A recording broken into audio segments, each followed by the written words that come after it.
আমার সাথে সকালবেলায় এই ঘটনাটা ঘটে যাবে আমি ভাবতেও পারিনি। দেখো আমার সাথে এমন একটা ঘটনা ঘটে গেল, এটা আমি কোনো স্বপ্ন কল্পনাও করতে পারিনি। কি হলো চলো পড়ে বলছি।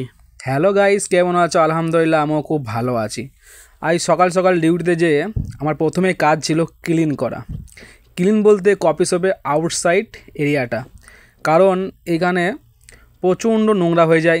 সৌদিরা বসে এখানে বিড়ি খায়, সিগারেট খায়, সব কিছুই খাই, তা প্রচণ্ড নোংরা হয়ে যায়। তাই সকালে আমার কাজ ছিল মর্নিংয়ে যে এখানটা খুব সুন্দর করে ঝাড়ু মারা। ঝাড়ু মারার পর আরেকজন আছে, তার কাজ হচ্ছে চেয়ারগুনা টেবিলগুনা সেট আপ করা। আমার শুধু কাজ ছিল এটা, শুধু ঝাড়ু মারা। ঝাড়ু মেরে আমি রেডি করে দিয়েছি, আর একজন চেয়ার টেবিল দিয়ে সম্পূর্ণ কমপ্লিট করে দিয়েছে।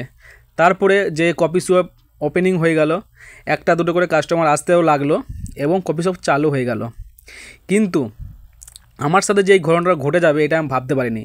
ওই যে সামনে যেটা দেখছো ওটা হলো বক্স অফিস, মানে যেটা সৌদিতে সিনেমা হল বলে, ওইটাই হলো সেই সিনেমা হল। সামনে আছে রাস্তার ওই পারে, আমাদের কফি শপটা আছে এই পারে। এটা কফি শপের আউটসাইড এরিয়া, ঠিক আছে? ওই যে ওটা দেখছো সামনে। তাই আস্তে আস্তে আমিও ডিউটিতে লেগে গেলাম। ওই যে দেখছো ওটা একটা ফিলিপিনি, একটা মানে ফিলিপিনি একই সাথে কাজ করি। ও আমার সাথে এসছে মাস্ক নেওয়ার জন্য। মাস্ক ওর কাছে আছে এক পিস, তাও মাস্ক নেবে এবং গ্লাভস নেবে। এই যে সিনটা দেখছো এইটা হলো দুপুরের সিন। দুপুরের সিনে এখানে প্রচণ্ড গরম, আউটসাইডে একটাও কাস্টমার নেই। যখন 10টা বাজছিলো সেই টাইমে আমি ভিডিও শ্যুট করতে পারিনি, যেহেতু প্রচুর মেয়ে ছেলে ছিল। আর মেয়ে ছেলে বুঝতেই পারছো এখানে সৌদিদের মেয়ে ছেলেদের ফটো তোলাটা একটু নিষেধ আছে, সেই কারণে সেই ভিডিও করতে পারিনি।